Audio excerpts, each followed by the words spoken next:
नमस्कार दोस्तों, बालाजी एजुकेशन बरेली में आप सभी लोगों का स्वागत है। अपने लोगों ने कौन कौन से सिस्टम कवर कर लिए हैं जो ह्यूमन के लिए, ह्यूमन का जो पूरी प्रोसेस है जो कंप्लीट होती है उसमें सबसे पहले अपने लोगों ने बेटा नर्वस सिस्टम कंप्लीट किया। फिर न्यूट्रिशन के बारे में पढ़ा। ठीक है, न्यूट्रिशन के बाद क्या पढ़ा? न्यूट्रिशन के बाद बेटा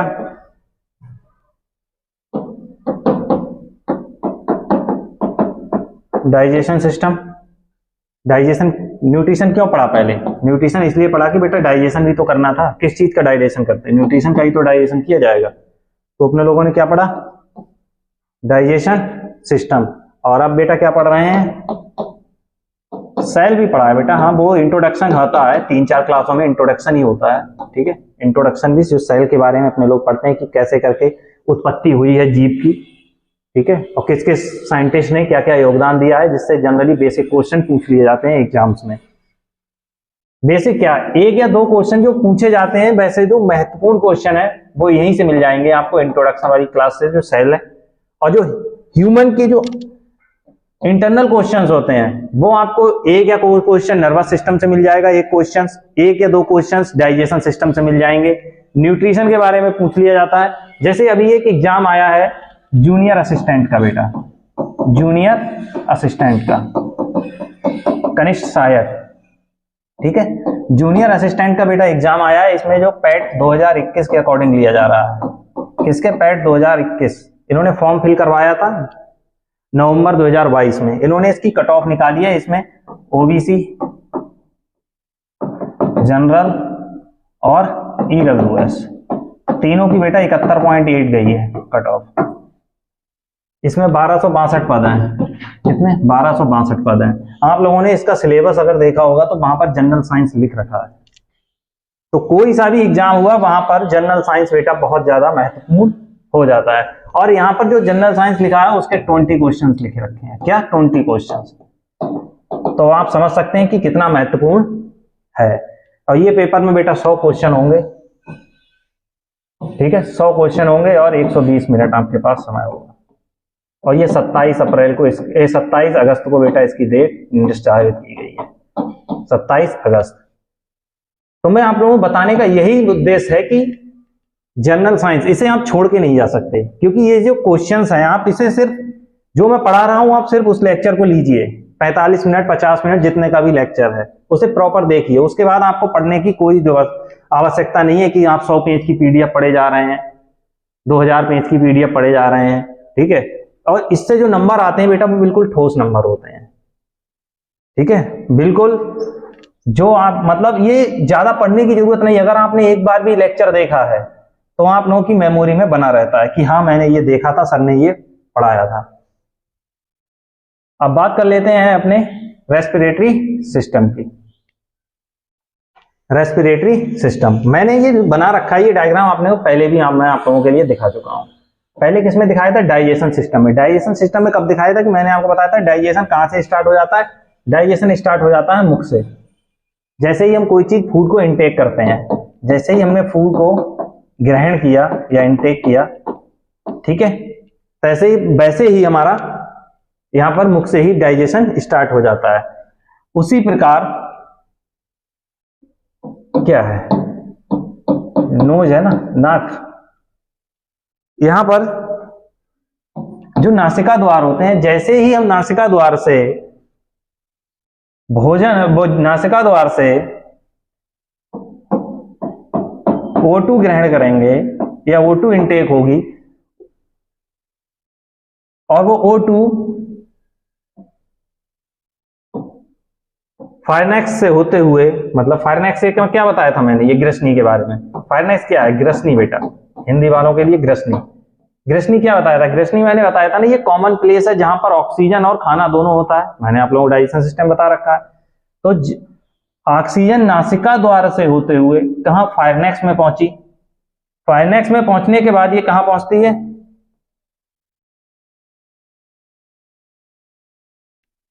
लारेंक्स। जो लारेंक्स होता है बेटा, इसे ही हम एडम्स एप्पल ये नाम लिख लेना, एडम्स एप्पल, एडम्स एप्पल बोलते हैं, एडम्स एप्पल, ठीक है, एडम्स एप्पल। जो लायरेंक्स होता है एडम्स एप्पल या स्वर तंत्र, या हिंदी में से बोलेंगे बेटा स्वर तंत्र। कोई भी स्वर जो आ रहा है वो किसकी वजह से आ रहा है, इसीलिए इसे बेटा एडम्स एप्पल बोला जाता है। क्या बोलते हैं इसे, लायरेंक्स ओपनिंग, ठीक है। यहाँ पर ये लायरेंक्स होता है, ठीक है, इसे ही हम एडम्स एप्पल या स्वर तंत्र बोलते हैं, ठीक है। तो ये कहां पर, पहले फायरेंक्स में गया, ग्रसनी में, ग्रसनी से होते हुए कहां गया, स्वर तंत्र में, और स्वर तंत्र से होते हुए ये कहां गया है बेटा, ये है लारेंक्स, ठीक है। ये जो आप देख रहे हैं, ये जो, ठीक है, ये है लारेंक्स। इसे क्या बोलते हैं, जो यहां पर ये इस तरह से होता है, ठीक है। क्या बोलेंगे हम इसे, इसे बोलते हैं हम बेटा स्वर तंत्र। अब स्वर तंत्र के बाद ये जो ऑक्सीजन है ये किस जगह जाती है, श्वास नली। किस जगह जाती है, श्वास नली में। अब ये श्वास नली में जब पहुंची है, श्वास नली में जब ये ऑक्सीजन पहुंचेगी तो इस श्वास नली को बेटा ट्रेकिया बोलते हैं। क्या बोलते हैं, ट्रेकिया। क्या बोलते हैं, ट्रेकिया। अब ये ट्रैक नहीं लिया, ट्रेकिया से होते हुए ये हमारे फेफड़ों तक पहुंचती है। तो इस पूरे प्रोसेस में किस किस अंग ने भाग लिया और उनके क्या क्या कार्य थे वो हम सब पढ़ेंगे। तो हमारा जो रेस्पिरेशन सिस्टम है बेटा वो कहां से स्टार्ट हो जाता है, रेस्पिरेटरी सिस्टम नासिक से, मतलब नासिका द्वार से। कहां से बेटा, जो नास द्वार है या नासा द्वार बोलते हैं या नासिका द्वार बोलते हैं, ठीक है, वहीं से स्टार्ट हो जाता है। जिस प्रकार से हमारा डाइजेशन सिस्टम मुख से स्टार्ट हो गया था, उसी प्रकार हमारा जो रेस्पिरेटरी सिस्टम है वो कहां से स्टार्ट हो जाता है बेटा, नासिका से, ठीक है। नासिका छिद्र से जैसे ही ऑक्सीजन इनटेक की हमने, वो फायरनेक्स से होते हुए लायरेंक्स के पास होते हुए कहां पहुंच गई, हमारे फेफड़ों के अंदर, ठीक है। अब आगे हम एक डायग्राम के थ्रू देखते हैं बेटा। हाँ, आप देखते हैं बेटा ये रेस्पिरेटरी सिस्टम, या फिर बोल सकते हैं हम मानव का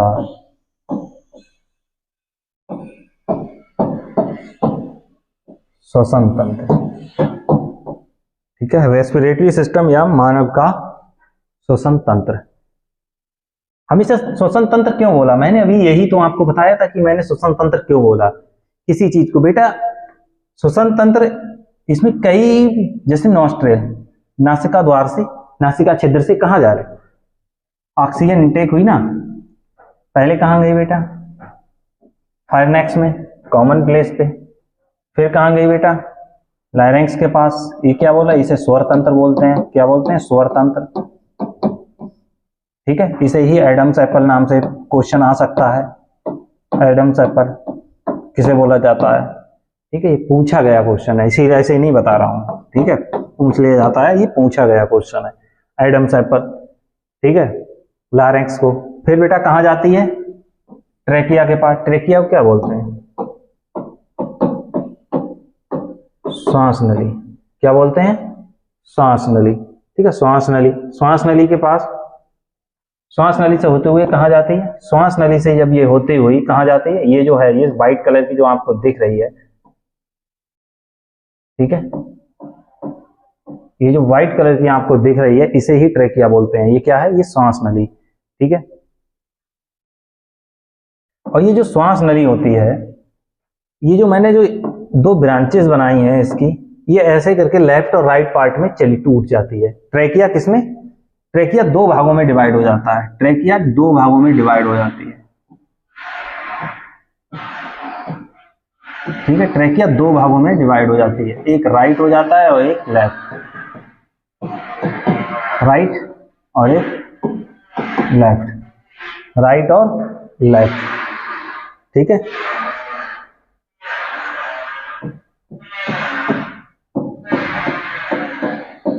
ब्रोंकाई, जब ये दो भागों में विभाजित होता है, जब हमारा श्वास नली या ट्रेकिया दो भागों में विभाजित होता है, इसे ब्रोंकाई बोलते हैं। क्या बोलते हैं, ब्रोंकाई। क्या बोलते हैं, ब्रोनकाई। क्या बोलते हैं, ब्रोनकाई, ठीक है। इन्होंने लिख रखा है ब्रोंकलस, ठीक है, या ब्रोंकलस या ब्रोंकाई, क्या बोलते हैं इसे? ब्रोंकाई। क्या बोलते हैं? ब्रोंकाई। ये दो भागों में विभाजित करता है किसे? श्वास या ट्रैकिया को या श्वास नली को दो भागों में विभाजित करता है। एक पोर्शन और एक पोर्शन, ठीक है। ये है हमारा पूरा मानव का श्वसन तंत्र, जिसे हमें डिटेल में पढ़ना है। तो सबसे पहले बात कर लेते हैं ब्रीदिंग की। क्या बात कर लेते हैं? ब्रीदिंग की बात कर लेते हैं, ब्रीदिंग की। आखिर श्वसन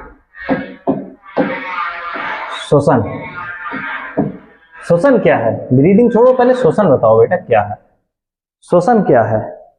क्या सांस लेना और सांस छोड़ना? सांस ली हमने, सांस लेना और सांस छोड़ना, और सांस छोड़ना, ये श्वसन कहलाएगा क्या? यही क्लियर नहीं है लोगों को कि ब्रीदिंग और रेस्पिरेशन में क्या अंतर है। तो रेस्पिरेशन सिस्टम तो बहुत दूर की बात है। आप लोगों में से 80% लोगों को यही नहीं पता होगा कि ब्रीदिंग और रेस्पिरेशन में डिफरेंस क्या है, कि कौन सी फिजिकल प्रोसेस है और कौन सी केमिकल प्रोसेस है, ठीक है। केमिकल रासायनिक प्रक्रिया है। कौन सी एक भौतिकी प्रक्रिया है, कौन सी एक रासायनिक प्रक्रिया है, ठीक है। सांस लेना और सांस छोड़ना, ठीक है, क्या रेस्पिरेशन कहलाता है? क्या रेस्पिरेशन कहलाता है? बताइए, ये रेस्पिरेशन कहलाएगा क्या? नहीं। सांस लेना और सांस छोड़ना सर रेस्पिरेशन नहीं कहलाएगा। आपका जवाब होना चाहिए नहीं सर, ये रेस्पिरेशन नहीं कहलाएगा। तो ये क्या कहलाएगा? सांस लेना और सांस छोड़ना। तो बेटा इसका आंसर सीधे आता है, ये सर ब्रीदिंग कहलाएगा। क्या कहलाएगा? ब्रीदिंग। ब्रीदिंग क्या कहलाएगा बेटा? ये ब्रीदिंग कहलाएगा। क्या कहलाएगा बेटा? ब्रीदिंग। ये कहलाएगा ब्रीदिंग, ठीक है। ये क्या कहलाएगा? ब्रीदिंग। तो जब भी आपसे कोई क्वेश्चन पूछे कि ये बताइए कि रेस्पिरेशन क्या है, तब आप उसे डेफिनेशन ये नहीं बोलेंगे कि सांस लेना और सांस छोड़ना ही रेस्पिरेशन कहलाता है। बिल्कुल गलत डेफिनेशन है। अब ब्रीदिंग की जब आपको डेफिनेशन बोलेगा तो आप यही बोलेंगे कि सांस लेना और सांस छोड़ना क्या कहलाता है? ब्रीदिंग कहलाता है, ठीक है। तो अपने लोग सबसे पहले डिफरेंस के बारे में पढ़ेंगे, ब्रीदिंग और रेस्पिरेशन के बारे में। मैं डिफरेंस नहीं, मतलब मैं आप लोगों को डिफाइन करूंगा, वही आप लोगों के लिए डिफरेंस होगा, ठीक है। तो सबसे पहले एक तरफ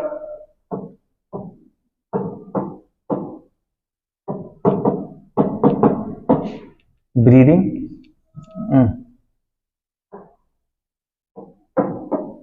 ब्रीदिंग, ठीक है। और दूसरी तरफ क्या लिखेंगे?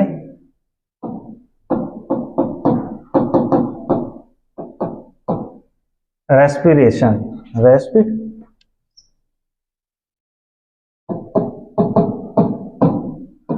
रेस्पिरेशन मैंने भी क्या बताया था कि सांस लेना और सांस छोड़ना क्या है?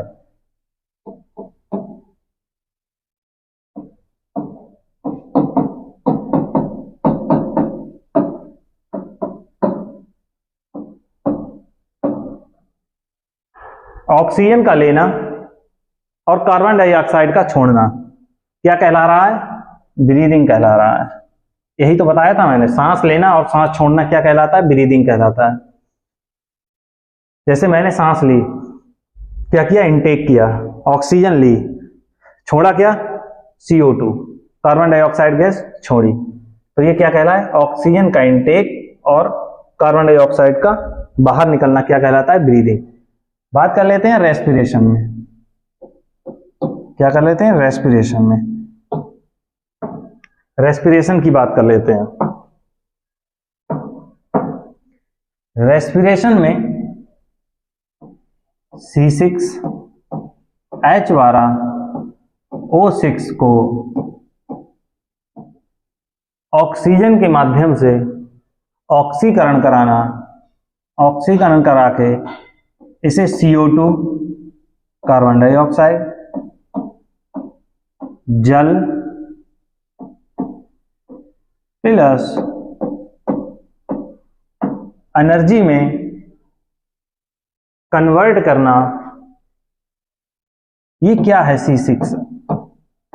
कुछ लोग समझ गए होंगे ये क्या है, ग्लूकोज। शरीर को एनर्जी कहां से मिलती है? ऑक्सीजन एनर्जी दिया है तो समझ जाना चाहिए क्या लिखा है, ये ग्लूकोज लिखा होगा सबने, ठीक है।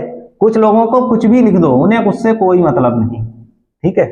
उन्होंने आए हैं, बैठे हैं, लिखेंगे और चले जाएंगे, ठीक है, मुंशी की तरह। ये क्या है? जैसे कुछ लोग अपने दिमाग का यूज करते हैं, उन्हें नहीं पता है, फिर भी वो समझने की कोशिश करते हैं कि सर ने एनर्जी लिखा है तो एनर्जी कौन देता है, एनर्जी, और ये फार्मूला किसका हो सकता है? सर ने बताया था एनर्जी आया है, इसका मतलब ये ग्लूकोज होगा। तो इस ग्लूकोज का ऑक्सीकरण किया गया है ऑक्सीजन के द्वारा, और ये किस में टूटा है? कार्बन डाइऑक्साइड में, H2O में और एनर्जी में, ठीक है, ये एनर्जी में, ठीक है, एनर्जी रिलीज हुई। तो जो रेस्पिरेशन होता है उसकी डेफिनेशन होती है ग्लूकोज का ऑक्सीकरण कराकर उससे कार्बन डाइऑक्साइड गैस, जल और एनर्जी को प्राप्त करना क्या कहलाता है? रेस्पिरेशन कहलाता है। चल रही थी बेटा रेस्पिरेशन, ठीक है। रेस्पिरेशन क्या बताया था मैंने अभी आप लोगों को? मैंने बताया था कि ग्लूकोज का ऑक्सीकरण कर CO2, जल और एनर्जी का बनना क्या कहलाता है?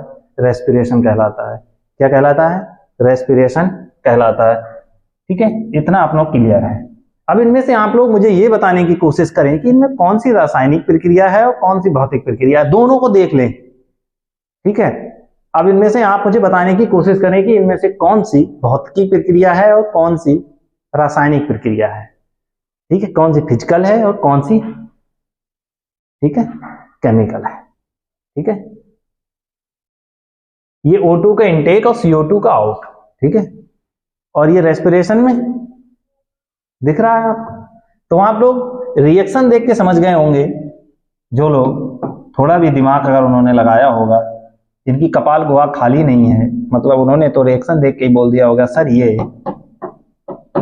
एक रासायनिक प्रक्रिया है। क्या है? ये एक रासायनिक प्रक्रिया है। क्या है? ये रासायनिक प्रक्रिया है, ठीक है। तो ये जाहिर सी बात है, जब आप लोगों ने, मैंने दो ही ऑप्शन दिए हैं तो बोल दिया कि ये एक रासायनिक प्रक्रिया है, तो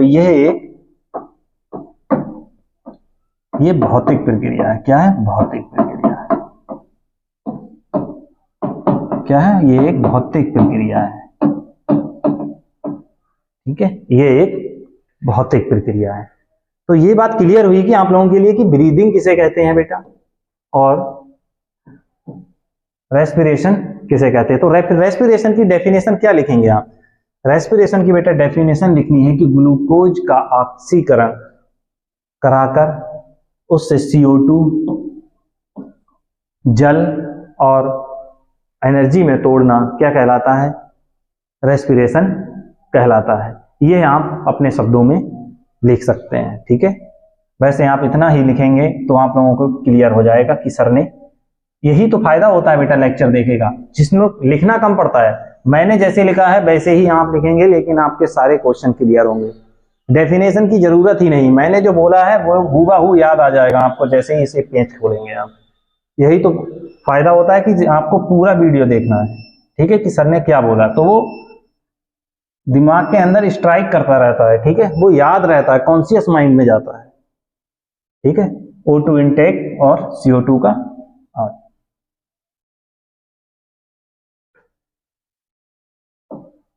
बात कर लेते हैं ऑर्गन सिस्टम के बारे में।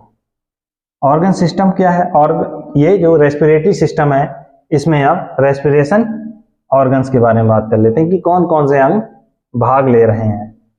कौन कौन से अंग भाग ले रहे हैं?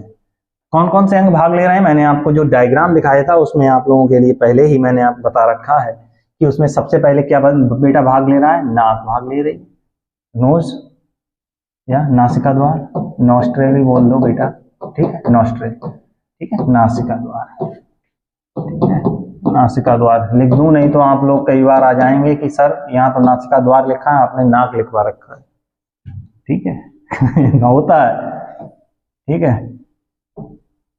लिखवा रखा है मैंने भी, ठीक है, नॉस्ट्रल भी, ठीक है, नाक से नॉस्ट्रल्स के पास नासिका द्वार, फायरनेक्स, ग्रसनी और स्वर तंत्र। स्वर तंत्र से कहाँ जाती है? ट्रेकिया में। ट्रेकिया क्या बोलते हैं? श्वास नली में। श्वास नली के बाद वो कहाँ जाती है? ब्रोंकाई में। ब्रोंकाई के बाद कहाँ जाती है बेटा? ब्रोंकिलियोस में, ठीक है, ब्रोंकिलियोस। ब्रोंकाई जब और ब्रांचों में टूटती है उसे ब्रोंकिलियोस बोलते हैं, ठीक है, ब्रोंकिलियोस, ठीक है, वो अभी अपने लोग डिटेल में पढ़ेंगे। अब बात कर लेते हैं, अब मैंने आपको बताया कि नासिका छिद्र से जब ऑक्सीजन आई तो यहां पर क्या था? स्वर तंत्र था, एडम सैपल, जिसे वो क्या बोला था? एडम सैपल,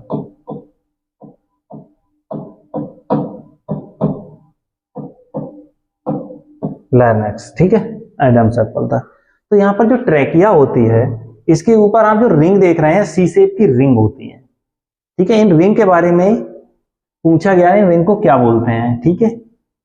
और जो ट्रेकिया होती है ये बहुत ही पतली झिल्ली सी बनी होती है, ठीक है, बहुत पतली परत होती है। इस पतली जो ट्रेकिया होती है बहुत पतली परत की बनी हुई होती है। इस ट्रेकिया को ही प्रोटेक्शन कौन दे रहा है? ये जो सी शेप की जो रिंग होती है, जो अपने लोग देखते हैं, ये आप लोगों को वैसे ही ऊपर से ही ये इस तरह से नजर आती हैं। जो सी शेप की जो रिंग होती हैं, इन्हें हाइलिंग मेम्ब्रेन बोलते हैं। क्या बोलते हैं? हाइलिंग मेम्ब्रेन। यही इन्हें प्रोटेक्शन दे रही होती है, किसे? ट्रेकिया के लिए। ट्रेकिया के लिए कौन प्रोटेक्शन दे रही होती है? हाइलिंग मेम्ब्रेन, ठीक है। यहां पर इन्हें क्या बोलते हैं? हाइलिंग मेम्ब्रेन। ये जो सी शेप की है इन्हें क्या बोल रहे हैं? हाइलिंग मेम्ब्रेन। तो क्वेश्चन एक बार पूछा गया था सीजीएल में कि हाइलिंग मेम्ब्रेन कहां उपस्थित होती है मानव शरीर में? हाइलिंग मेम्ब्रेन। तो ये क्वेश्चन पूछा गया था कि हाइलिंग मेम्ब्रेन कहां उपस्थित होती है, ठीक है, हाइलिंग मेम्ब्रेन कहां उपस्थित होती है मानव शरीर में। तो आप लोगों के लिए पता चल गया कि हाइलिंग मेम्ब्रेन सर ट्रेकिया यानी श्वास नली में उपस्थित होती है, ठीक है। अब जो यहाँ पर जो ट्रेकिया था, ठीक है, जो बहुत पतली परत है, अब ये कितने भागों में? ये दो भागों में टूट जाएगी, ठीक है, ये दो भागों में विभाजित हो जाती है। ये दो भागों में जब विभाजित होगी, ये इस तरह से दो भागों में विभाजित हो जाएगी, जिस तरह एक तरफ ये राइट के लिए और एक तरफ ये लेफ्ट के लिए, कि एक पोर्शन इसका राइट के लिए और एक लेफ्ट के लिए। तो जो ये इन्हें क्या बोलते हैं? इन्हें बोलते हैं ब्रोंकाई।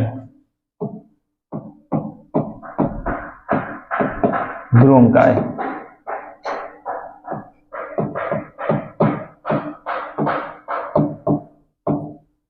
ब्रोंकाई, इन्हें क्या बोलते हैं? ब्रोंकाई, इन्हें बोलते हैं बेटा ब्रोंकाई, ठीक है।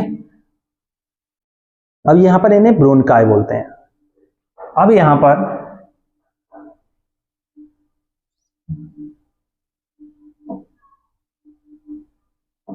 ब्रोंकाई, जैसे ही ये ब्रोंकाई कुछ आगे बढ़ता है तो ये और अलग दो भागों में विभाजित हो जाता है, दो भाग या तीन भागों में विभाजित हो जाता है, ठीक है, इस तरह से।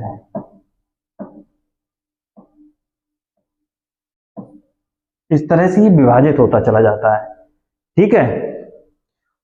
और इन्हें क्या बोलते हैं? जब ये इस विभाजन को, इसे क्या बोला? ब्रोंकाई बोला। तो इन्हें जब ये विभाजित होता चला जा रहा है, इसे बोलते हैं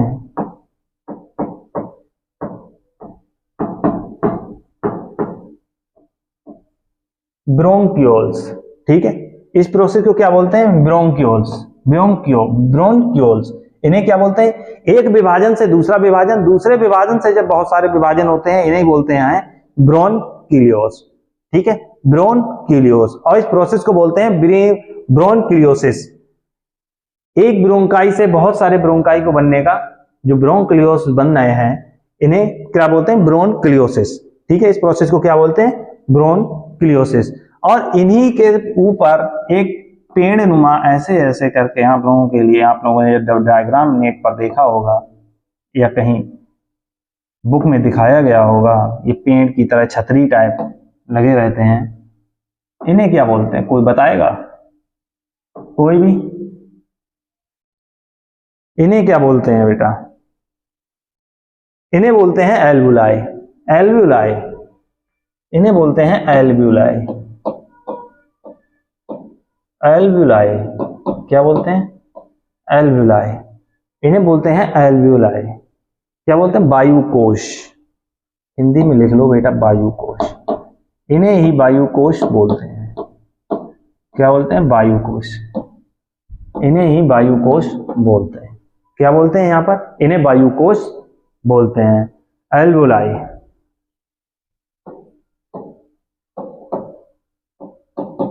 एल्वुलाई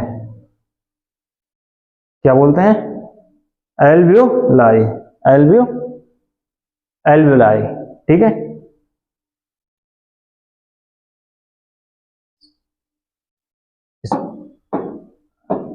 एल्वुलाई, एल्वुलाई बोलते हैं। क्या बोलते हैं? एल्वुलाई। जो ये वृक्षनुमा आप लोग देख रहे हैं, और इन्हें क्या बोलते हैं? ब्रोनकिलियोस। और जो पहली जो ट्रेकिया टूटती है उसे बोलते हैं ब्रोंकाई, ठीक है। और जो ब्रोंकाई जब कहीं भी उसमें टूटता है उन्हें बोलते हैं ब्रोंकिलियोस, ठीक है। क्या बोलते हैं? ब्रोनकिलियोस। इसे वायुकोश या कुपिका, इसे कुपिका एक नाम और जाना जाता है। जो एल्वुलाई है इसे वायुकोश या कुपिका बोलते हैं। क्या बोलते हैं? कुपिका। एक और नाम है इसका, कुपिका। क्या नाम है बेटा? कुपिका। वायुकोश या कुपिका, एक और नाम से इसे जाना जाता है, ठीक है। तो ये बेटा ये खाली होता है, मतलब ये गुब्बारे की नुमा आकृति होती है। ये जो मैंने वृक्ष नुमा दिखा रखा है जो एल्वुलाई है, ये क्या है? यहीं से गैसों से आदान प्रदान होता है बेटा, ऑक्सीजन का। ऑक्सीजन का जो गैसें होती हैं उनसे आदान प्रदान कहाँ होता है? एल्वुलाई में। कहाँ होता है? एल्वुलाई में। तो ये आकृति खोखली होती है, ठीक है, अंदर से खोखली। तो इसमें बहुत सारे छोटे छोटे रूम टाइप, मतलब अपने अपने बाल्स के थ्रू, जैसे रूम से बाल होती हैं उसी तरह बाल्स होती हैं इसके अंदर, दीवार। बहुत सारे गड्ढे, आप लोग जब इसे खोल के देखेंगे तो इसमें गड्ढे होते हैं, ठीक है, जो ये अपनी अपनी बाल्स होते हैं, ठीक है। तो ये इसी तरह जब हम ऑक्सीजन लेते हैं तब ये मतलब ये उभर कर आते हैं, फूलते हैं, और उसके बाद ये सिकुड़ते हैं, ठीक है। तो गैसों के साथ जो आदान प्रदान हो रहा है, ठीक है, ऑक्सीजन का, वो कहां से हो रहा है? जो ब्लड में सर्कुलेट होती है बेटा, वो इसी के थ्रू सर्कुलेट होती है, ठीक है। कहां से? यहीं से, एल्वुलाई से, ठीक है। अब बात कर लेते हैं जैसे ट्रेकिया। ट्रेकिया ही तो डिवाइड हुआ था ब्रोंकाई में। ब्रोंकाई बेटा दो भागों में, ब्रोंकाई क्या है? दो पोर्शन है, ठीक है। ट्रेकिया ही तो डिवाइड हुआ था। तो ट्रेकिया की जो लंबाई होती है बेटा वो 12 सेंटीमीटर होती है। जो ट्रेकिया होता है इसकी जो लंबाई होती है ये 12 सेंटीमीटर होती है। 12 सेंटीमीटर लेंथ होती है। क्या? 12 सेंटीमीटर लेंथ होती है। और जो इसका डायमीटर होता है ये 2.5 सेंटीमीटर होता है। कितना? 2.5 सेंटीमीटर डायमीटर होता है। क्या? 2.5 सेंटीमीटर इसका डायमीटर होता है और 12 सेंटीमीटर इसकी लेंथ होती है, ठीक है। और आप लोगों ने अब जब ये पूरा मैंने आप लोगों के लिए ये बनाकर दिखाया है, जो ये डायग्राम आप लोग देख रहे हैं, इसमें आप लोगों को लग रहा होगा कि सर आपने जो राइट साइड जो लिखा है, जो रेड कलर से लाइट लिखा है और यहाँ पर जो लेफ्ट लिखा है, सर ये लेफ्ट पोर्शन छोटा है और ये राइट पोर्शन बड़ा है। बेटा मैंने ऐसे ही नहीं बनाया है। रफ आप लोग बिल्कुल रफ फिगर न समझ रहे हैं, ये रफ इतना भी रफ नहीं है, ठीक है, कि ये बड़ा बना दूं और ये छोटा बना दूं। बनाऊंगा तो दोनों बराबर बनाऊंगा, ठीक है। लेकिन आप लोगों को पूछना चाहिए कि सर क्या ये एक पोर्शन बड़ा दिखाया है और आपने ये इस तरह से कटा हुआ दिखाया है, तो इसका क्या रीजन है? इसका बहुत इंपॉर्टेंट रीजन है बेटा, जो ये लेफ्ट पोर्शन होता है वो राइट पोर्शन से छोटा होता है। जो हमारा लेफ्ट पोर्शन है वो राइट पोर्शन से छोटा होता है। जो ये राइट वाला होता है इसको 3 भागों में बांटा गया होता है, 3 भागों में से बांटा गया होता है। और जबकि जो लेफ्ट वाला पोर्शन होता है इसे ओनली 2 भागों में बांटा गया होता है, ठीक है। और मैंने आपको यहां पर आपकी पसंदीदा चीज जो हर कोई चुरा ले जाता है, दिल, सबसे ज्यादा चोरी होने वाली चीज विश्व की जो है दिल, इससे ज्यादा कोई चीज चोरी नहीं होती। ये सिर्फ छपरी लोगों के लिए है। छपरी लोगों की जो सबसे ज्यादा चीज चोरी होती है वो है दिल। तुमने किसी अच्छी लड़की की जो जिसका सिर्फ एम और गोल डिसाइड हो उसका तुमने दिल चुरते हुए देखा है? नहीं। सिर्फ छपरी लोगों के ये काम होते हैं, ठीक है, जिनका दिल चोरी हो जाएगा। ठीक है, लड़की का बेटा क्लियर है, उसके गोल पहले से ही डिसाइड है। अगर वो पढ़ेगी नहीं तो उसे पता है उसके पिताजी एक सरकारी नौकर ढूंढ के शादी कर देंगे। उसे जीवन भर सिर्फ पैसे खर्च करना है अगर वो नहीं पढ़ेगी। और जो पढ़ने वाली होती हैं वो वास्तव में जेन्युइन तैयारी करती हैं बेटा, उनके गोल क्लियर होते हैं। तुमने इस बार का भी आईएएस का रिजल्ट देखा होगा, इससे पहले का भी आईएएस का रिजल्ट देखा होगा। हर साल लड़कियां ही टॉप कर रही हैं पिछले 3 सालों से। और लड़के क्या, क्योंकि लड़कों का तो दिल ही चोरी हो जा रहा है। ठीक है, तो इसीलिए कहा गया है कि बेटा जो छपरी होते हैं सिर्फ उन्हीं के दिल चोरी होते हैं। पहले दिल चोरी होता है फिर दिमाग होता ही नहीं ना, तभी तो दिल चोरी हो गया। दिमाग तो था ही नहीं, इसीलिए जिनका दिमाग होता है उनका दिल कभी चोरी नहीं होता। ठीक है, तो जो ये मैंने बताया ना कि ये पोर्शन कुछ छोटा होता है, कौन सा लेफ्ट पोर्शन, ये क्यों छोटा है बेटा, ये क्यों छोटा है? यहां पर ये कैविटी बनी हुई होती है, इसे मीडिया स्टेनम कैविटी बोलते हैं। क्या बोलते हैं? Media stannum cavity. Media stannum, इसे क्या बोलते हैं? इसे मीडिया स्टेनम बोलते हैं। इसे क्या बोलते हैं? Media stannum cavity. क्या बोलते हैं इसे? मीडिया स्टेनम कैविटी बोलते हैं। ये जो लिखा है मीडिया स्टेनम कैविटी, इसे मीडिया स्टेनम कैविटी बोलते हैं। और ये इंपॉर्टेंट क्यों है बेटा? इसी में तो दिल रखा था जो आपका ले गया कोई चुरा के। ब्रेन तो था नहीं, कपाल गोहा वैसे खाली है, अब जो दिल था वो भी ले गया कोई। ठीक है, अब एग्जाम का क्या होगा?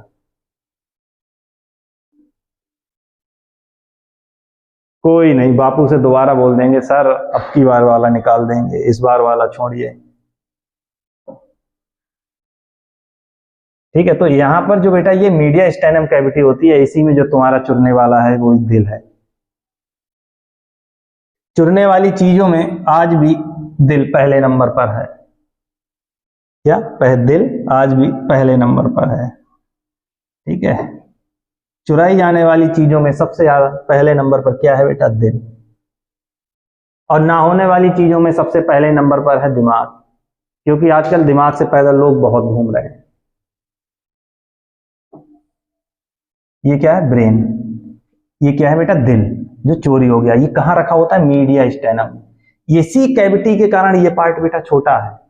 इसी कैविटी के कारण ये जो लेफ्ट पार्ट है ये पोर्शन छोटा होता है। और जो बेटा ये दिल है, जो मैंने आप लोगों को स्पष्टीकरण जो आप लोगों को स्पष्ट दिखे इसीलिए दूर बनाया है बेटा। ये बहुत पास होते हैं। जो ये वाला जो ब्रोंकाई होता है, जब ये जो ट्रैकिया है जो 2 भागों में डिवाइड हुआ है ब्रोंकाई में, ब्रोंकाई के थ्रू बेटा, वो ये बहुत पास होता है, बहुत छोटा होता है। ठीक है, छोटा पार्ट है। तो ये जो दिल होता है बेटा ये बिल्कुल मिडिल में होता है, बिल्कुल मिडिल में यहां पर। ठीक है, कुछ लोग कहते हैं लेफ्ट साइड में होता है। बेटा लेफ्ट साइड में दिल बहुत कम पोर्शन होता है। मुझसे कोई पूछे तो मैं यही बोलूंगा कि दिल बिल्कुल मिडिल में होता है, बस हल्का सा टिल्ट होता है लेफ्ट साइड की तरफ, मतलब हल्का सा झुका हुआ होता है लेफ्ट साइड की तरफ। आपसे भी अगर कोई जेन्युइन कोई क्वेश्चन पूछे कि यार दिल क्या लेफ्ट साइड में होता है? नहीं, दिल कभी लेफ्ट साइड में होता ही नहीं है। दिल हमेशा जो ट्रैकिया होता है उसी के पास में होता है, बिल्कुल उसी की लाइन में होता है, पास में नहीं, उसी की लाइन में होता है। बस हल्का सा टिल्ट होता है बेटा लेफ्ट साइड की तरफ, इस तरह से ऐसे टिल्ट होगा, हल्का सा टिल्ट होगा। ठीक है, ये तो मैंने आपको स्पष्ट दिखे इसीलिए ये बड़ा बना दिया जो ब्रोंकाई था। ठीक है, नहीं तो ये ब्रोंकाई बेटा इतने ही होते हैं। ठीक है, बहुत छोटे। ये पास बनाता तो दिल आपका बिल्कुल मिडिल में रहता और हल्का सा टिल्ट होता लेफ्ट साइड की तरफ। तो इसीलिए कुछ लोग बोल देते हैं कि दिल लेफ्ट साइड में है। जाहिर बात है कि बेटा दिल लेफ्ट पोर्शन पे है, फेफड़े के, लंग्स के। ठीक है, ठीक है, हल्का मान लेते हैं। ठीक है, वैसे ये मिडिल में ही उपस्थित होता है।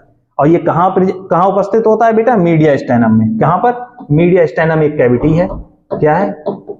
कैविटी है। ये कहां पर पाई जाती है? सबसे पहला क्वेश्चन जो यहां से पूछा जाता है वो यही पूछा जाएगा कि मीडियम स्टेनम कैविटी कहां पर पाई जाती है। कहां पाई जाती है मीडिया स्टेनम कैविटी?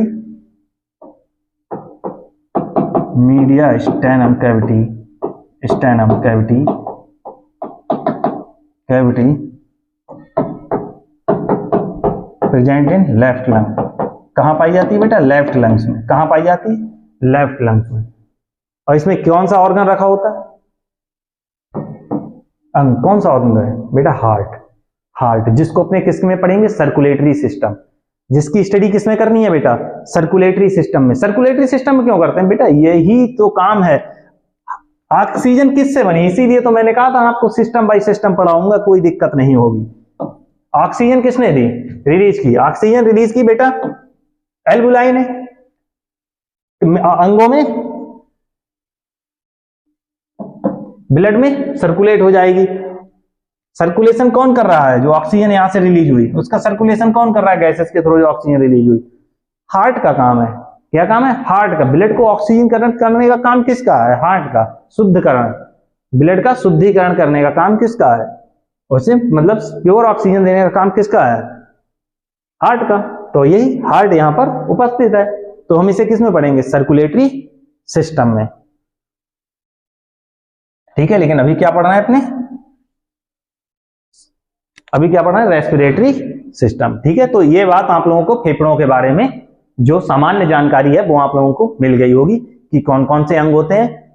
कहां से? नासिका से बेटा, नॉस्ट्रल से वायु आई, ऑक्सीजन आई। ऑक्सीजन सबसे पहले कहां गई? फायरनेक्स में गई, यानी ग्रसनी में गई, कॉमन प्लेस होता है जिसे। फिर एडम्स एप्पल यानी लायरनेक्स में आई, जिसे हम ध्वनि तंत्र या स्वर तंत्र बोलते हैं।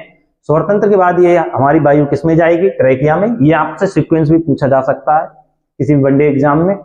ठीक है, ट्रेकिया में गई। ट्रेकिया बेटा कवर्ड किससे होता है? ये सी शेप की रिंग होती है जिन्हें हाइलिंग रिंग बोलते हैं, हाइलिंग मेम्ब्रेन्स बोलते हैं। ये सी शेप की होती है। क्यों? क्योंकि ट्रेकिया जो होता है जो बहुत पतली मेम्ब्रेन होती है, इसे प्रोटेक्शन देना कोई ना किसी चीज से प्रोटेक्शन प्रदान होनी चाहिए। ठीक है, और फिर ये जो ट्रेकिया होता है बेटा ये दो भागों में डिवाइड हो गया होता है। किसमें? ब्रोंकाई में। ठीक है, और जो ब्रोंकाई है वो और बहुत सारी ब्रांचेस में डिवाइड हो गया होता है, इसीलिए इसे ब्रोंकिलियोस बोलते हैं। ठीक है, और ये ब्रोंकिलियोस होते हैं, इनके ऊपर बेटा एल्वुलाई उपस्थित होते हैं। ये एल्वुलाई या कुबका या वायु कोश उपस्थित होते हैं जो जिसके माध्यम से हमारी ऑक्सीजन क्या एल्वुलाई क्या कर रहा है? एल्वुलाई क्या कर रहा है? एल्वुलाई क्या कर रहा है? Exchange of gases. एल्वुलाई क्या कर रहा है? मैंने यही तो बता रहा हूं, एक्सचेंज ऑफ गैसेस। एल्वुलाई क्या कर रहा है? एल्वुलाई बेटा कर रहा है एक्सचेंज ऑफ गैसेस। ठीक है, एक्सचेंज ऑफ गैसेस कहां होता है? एल्वुलाई में। गैसों का आदान प्रदान कहां हो रहा है? एल्वुलाई में। ठीक है, तो वहां पर ये होता है। तो ये जो हमारा, और जो मैंने जो नीचे ब्लू कलर का जो आपको ये दिखा रखा है, जो अभी रेड कर रहा हूं मैं इस तरह से, तो ये जो पूरा फेफड़ा है ये कहां उपस्थित होता है बेटा? ये जो पूरा फेफड़ा बेटा एक मेम्ब्रेन टाइप स्ट्रक्चर होता है, एक ये उस पर पूरा फेफड़ा हमारा उपस्थित होता है। इसे क्या बोलते हैं? इसे डायफ्राम बोलते हैं। क्या बोलते हैं? डायफ्राम। क्या बोलते हैं? इसे डायफ्राम बोलते हैं। फेफड़ा किस पर उपस्थित होता है? डायफ्राम के ऊपर उपस्थित होता है। फेफड़ा किस पर उपस्थित होता है? डायफ्राम पर उपस्थित होता है। ठीक है, यहां पर बेटा डायफ्राम किस पर उपस्थित होता है? डायफ्राम के ऊपर। ठीक है, और मैंने ये जो यहां पर मोशन लिखा है, हमें हिचकी आती है। हिचकी हिचकी किस वजह से आती है? जब डायफ्राम नीचे के लिए मूव कर जाता है कभी कभार। जब हमारा जो डायफ्राम होता है ये नीचे की तरफ मूव कर जाता है तब हमें हिचकी आती है। हिचकी आपने सुना होगा। ठीक है, हिचकी। ठीक है, जब डायफ्राम की ये जो डायफ्राम होता है जब ये नीचे की तरफ मूव कर जाता है तभी क्या? हिचकी आती है। क्या आती है? हिचकी। हिचकी आती है। ठीक है, बात कर लेते हैं जो मैंने आप लोगों को ये जो बेसिक डायग्राम दिखाया, जो सामान्य जानकारी आप लोगों को फेफड़ों के बारे में होनी चाहिए। और जो ये फेफड़े हैं इनके ऊपर भी एक परत मेम्ब्रेन होती है इस तरह से। वो नेस्ट बना के दिखाता हूं मैं आपको इस तरह से। जैसे ये ट्रेकिया हो गया, ठीक है,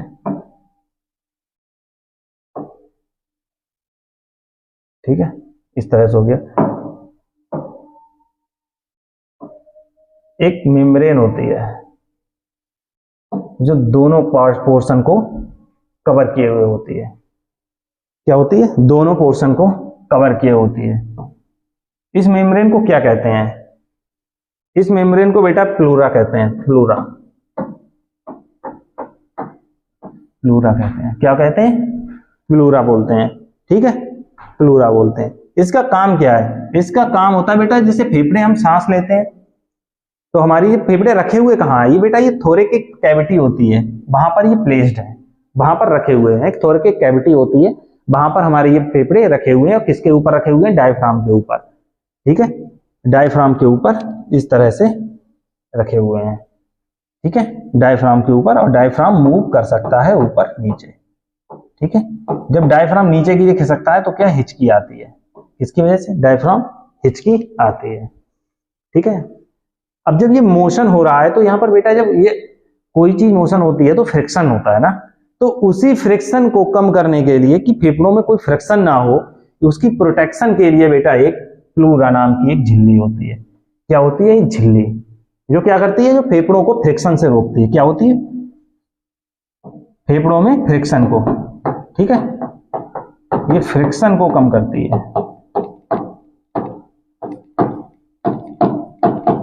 फ्रिक्शन को कम करती है। क्या करती है? ये फ्रिक्शन को कम करती है। ठीक है, फ्रिक्शन। अब आप लोगों के लिए बताना ही पड़ेगा, कई क्वेश्चन आएंगे कि सर फ्रिक्शन कैसे आ गया, क्या मोशन चल रहा है यहाँ पर। अरे अभी बताता हूं मैं आप लोगों के लिए, क्लियर ही कर देता हूं। नहीं आप लोग बार बार, कई लोगों को तो ये बात बिल्कुल नहीं पच रही होगी कि अरे मोशन कहाँ चल रहा है सर, फ्रिक्शन आ गए, आपको फिजिक्स में आ गए। हाँ आ जाइए, देख लीजिए, अपनी आंखों से देखिएगा। हार्ट रेट क्या है बेटा? 72 बीट्स पर मिनट। हार्ट रेट क्या होता है? 72 बीट्स पर मिनट। और वहीं ब्रीदिंग रेट, ब्रीदिंग रेट, श्वसन रेट क्या है? 14 से 18, एक स्वस्थ आदमी के लिए, एडल्ट मतलब वयस्क के लिए, एक वयस्क मनुष्य के लिए। ठीक है, तो ठीक है, एक वयस्क मनुष्य के लिए। और ये इन्फेंट, इन्फेंट ये नवजात के लिए, नवजात शिशु के लिए। ठीक है, नवजात शिशु के लिए, नवजात शिशु के लिए ये इन्फेंट हो गया। तो आप जब इतनी तेजी से, मतलब 1 मिनट में 14 से 18 बार इस तरह, जैसे मैं सांस ले रहा हूं, तो ये जो डायफ्राम है ये क्या हो रहा है? जब मैं सांस लेता हूं तो डायफ्राम सिकुड़ता है, डायफ्राम सिकुड़ता है। डायफ्राम जब मैं सांस लेता हूं तो डायफ्राम मैंने ऐसा बनाया है, वो डायफ्राम ऐसे हो जाता है, मतलब सिकुड़ जाता है, सिकुड़ जाता है। ठीक है, जब मैं सांस लेता हूं तो डायफ्राम क्या होता है? डायफ्राम सिकुड़ता है। और जब मैं एक्सहेल करता हूं, मतलब अपनी ऑक्सीजन को, कार्बन डाइऑक्साइड को छोड़ता हूं, तो क्या होता है? जब कार्बन डाइऑक्साइड गैस को छोड़ता हूं तो जो डायफ्राम होता है वो अपनी इनिशियल कंडीशन में वापस आ जाता है। ठीक है, इनिशियल कंडीशन में वापस आ जाता है। तो इसके थ्रू जो मोशन हो रहा है, डायफ्राम जो हमारे दोनों फेफड़े हैं, मतलब मोशन नहीं, जो मूवमेंट हो रहा है, ठीक है, उसी को कम करने के लिए बेटा वहां पर प्लूरा एक झिल्ली उपस्थित होती है जो फ्रिक्शन को कम करती है। ठीक है, तो ये याद रखते हैं बेटा। ये कई बार कंफ्यूज हो जाते हैं आप लोग, क्वेश्चन पूछा होता है ये और ऑप्शन पहला दिया होता है 72, आप लोग मस्त पेल के आ जाएंगे 72। क्या आंसर मस्त मारो सर, ये तो वैसे ही बाएं हाथ का खेल था। और बाएं हाथ के खेल में ही बेटा आप सेलेक्ट, बाएं हाथ से एग्जामिनर ने आपको बाहर फेंक दिया कंपटीशन से। ठीक है, सरल क्वेश्चन गलत करोगे बेटा तो बाएं हाथ से एग्जाम तुम खुद निकल रहे हो। ठीक है, अरे ये तो बाएं हाथ का खेल है, और कुछ, लेकिन उसने आंसर ऐसे सेलेक्ट किए हैं, बाएं हाथ का खेल है, लेकिन दिमाग से खेलो ना, सारे ऑप्शन पढ़ो, क्वेश्चन को ध्यान से पढ़ो। आपको क्वेश्चन इजी लगा, बाएं हाथ से पे कर दूंगा, और वहीं पर बाएं हाथ से करने के चक्कर में टीचर ने आपको बाएं हाथ से उठाकर कंपटीशन से बाहर फेंक देगा। ठीक है, तो हार्ट रेट पूछा है या ब्रीदिंग रेट पूछा है, इस पे बहुत ज्यादा डिटेल से पढ़ना है क्वेश्चन। हार्ट रेट कितना होता है? 72 बीट्स पर मिनट, 72 बार धड़कता है, ये तो सुना ही होगा। ठीक है, अब ब्रीदिंग रेट, पूछेगा ये किसी भी एग्जाम, ब्रीदिंग रेट कितना होता है। ठीक है, ब्रीदिंग रेट होता है 14 से 18 श्वसन पर मिनट। ठीक है, एक वयस्क मनुष्य का। और जो नवजात शिशु होता है उसके लिए होता है बेटा 31 से 32 ब्रीथ पर मिनट। 31 से 32 सांस, 14 से 18 बार सांस लेता है मनुष्य और सांस छोड़ता है 1 मिनट के अंदर। और वैसे ही जो छोटे बच्चे होते हैं, जो इन्फेंट शिशु बोले, इन्फेंट बेबी बोले जाते हैं, जो उन्हें वो 31 से 32 बार ऑक्सीजन लेते हैं और छोड़ते हैं 1 मिनट के अंदर। ठीक है, तो मैंने आप लोगों के लिए क्या ये क्लियर हो गया ना। जो प्लूरा मैंने आप लोगों के लिए बताई थी कि झिल्ली का क्या काम है।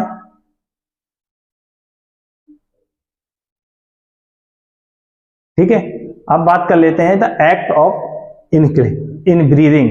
ठीक है, ब्रीदिंग के एक्ट मतलब क्या प्रोसेस है। ठीक है, क्या क्या जो मैंने अंग आप लोगों के लिए बताए हैं इनका क्या क्या उपयोग है। जैसे क्या, जब हम इनटेक करते हैं, इनटेक किया किसके, ऑक्सीजन की इनटेक की, O2 का इनटेक किया, इसे क्या बोल रहे हैं, इनहेलिंग। इनहेलिंग या इनटेक करना ऑक्सीजन का। ठीक है, अंतःश्वसन, हिंदी वाले इसे लिख लें अंतःश्वसन। क्या बोलते हैं इनहेलिंग को, सांस अंदर लेना, क्या कहलाएगा, अंतःश्वसन। अंतःश्वसन में क्या हो रहा, मैंने आप लोगों को बोला जैसे ही मैं सांस ली मैंने ऐसे करके, आप खुद महसूस करें ना, तो आप लोगों को लगेगा जो फेफड़े हैं या इसके नीचे कोई पोर्शन है वो सिकुड़ रहा है। तो डायफ्राम है, फेफड़े किस पर उपस्थित है बेटा, डायफ्राम के ऊपर उपस्थित है। इसके ऊपर, डायफ्राम के ऊपर उपस्थित है। तो डायफ्राम सिकुड़ता है। ऑक्सीजन जब लेंगे तो डायफ्राम सिकुड़ेगा। ये क्वेश्चन है बेटा, इसीलिए बता रहा हूं, ये इंपॉर्टेंट है। ये इंटेक छोड़ो, यहां पर इंपॉर्टेंट लिख लो। ठीक है, तुम गलत करोगे मुझे पता है, इतने में ही कंफ्यूज हो जाओगे। अभी देखना क्वेश्चन करूंगा तो बता नहीं पाओगे। ठीक है, अंतःश्वसन क्या, इनहेलिंग, अंतःश्वसन। मैंने ऑक्सीजन अंदर ग्रहण की तो क्या हो रहा है, डायफ्राम सिकुड़ रहा है। ठीक है, draw the air inward, oxygen को अंदर खींचा तो क्या हुआ, डायफ्राम सिकुड़ रहा है। और जब डायफ्राम सिकुड़ा, डायफ्राम तो सिकुड़ा, लेकिन आप लोगों ने देखा होगा कि जो मेरा वक्षस्थल है जो उठ रहा है, ऐसे करके आप लोग करके देखें तो वक्षस्थल उठ रहा है। मतलब वक्षस्थल को क्या बोलते हैं, वक्ष गुहा, थोरेक कैविटी।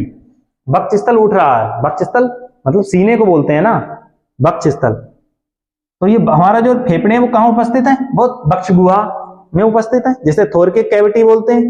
थोरेकिक कैविटी, जो थोरेकिक कैविटी है उसे उसमें ही तो हमारे जो फेफड़े होते हैं वो उपस्थित होते हैं। फेफड़े कहाँ उपस्थित होते हैं, लिख लो। ये नहीं बोलोगे सर ने तो बताया ही नहीं, फेफड़े कहाँ उपस्थित है, किस कैविटी में उपस्थित है। सर ने सारी कैविटी पढ़ाई, बस यही नहीं बताया कि फेफड़े कहाँ उपस्थित है। लिख लो, ये थोरेकिक कैविटी में ही, इसी कैविटी में फेफड़े उपस्थित हैं, फेफड़े उपस्थित हैं।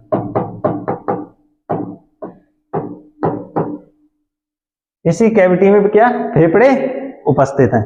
इसे थोरेकिक कैविटी बोलते हैं। क्या बेटा, थोरेकिक कैविटी। ठीक है, अब यहां पर ये देखोगे इंक्रीज द वॉल्यूम ऑफ वक्ष गुहा, यानी थोरेकिक कैविटी का आयतन बढ़ रहा है। डायफ्राम सिकुड़ा है और थोरेकिक कैविटी का वॉल्यूम बड़ा है। थोरेकिक कैविटी का वॉल्यूम बेटा बड़ा है।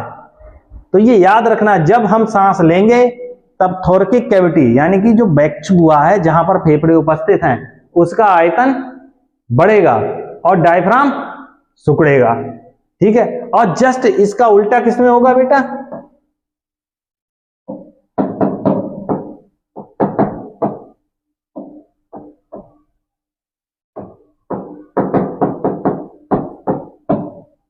बाह्य श्वसन में।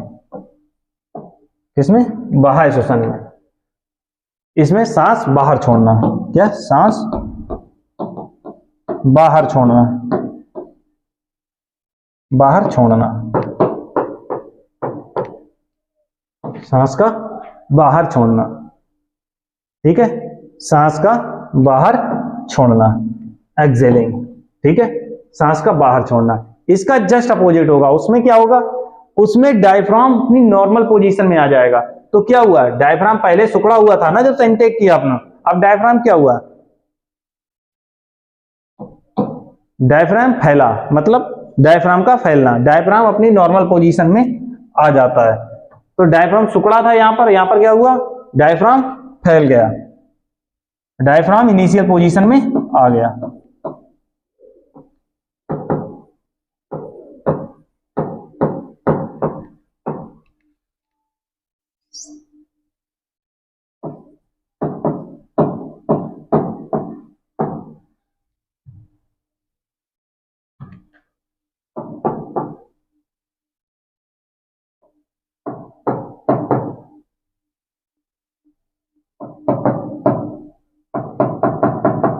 इनिशियल पोजीशन,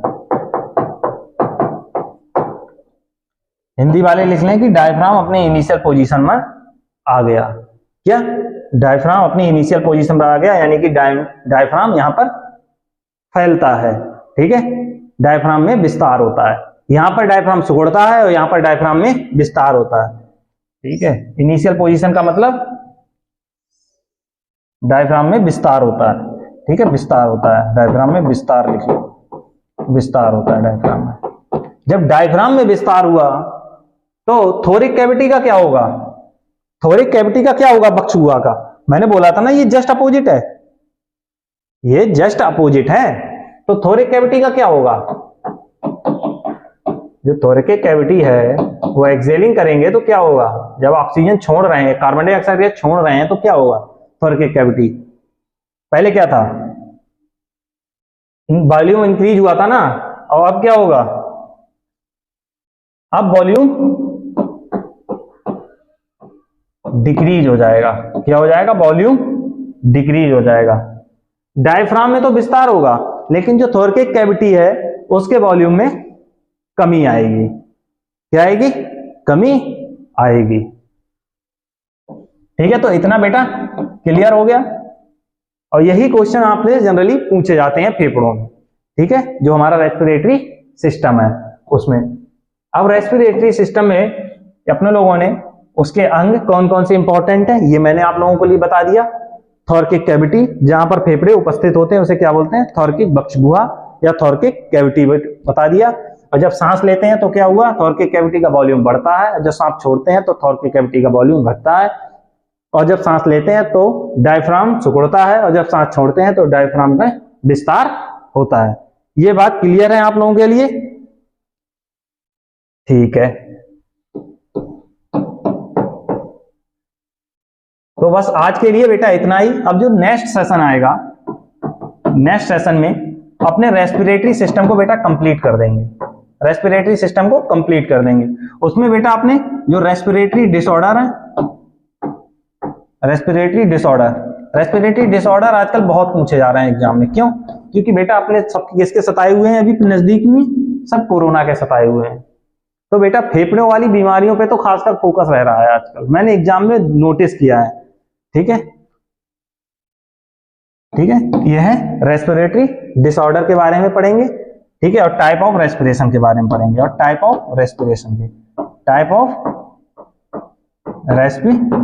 के बारे में पढ़ेंगे, टाइप ऑफ रेस्पिरेशन के बारे में पढ़ेंगे। ठीक है, अपना चैप्टर ये रेस्पिरेटरी सिस्टम चैप्टर कंप्लीट हो जाएगा। तो ठीक है, अगर आपको हमारी वीडियो पसंद आई हो तो हमारे चैनल को सब्सक्राइब करें, हमारी वीडियो को लाइक करें।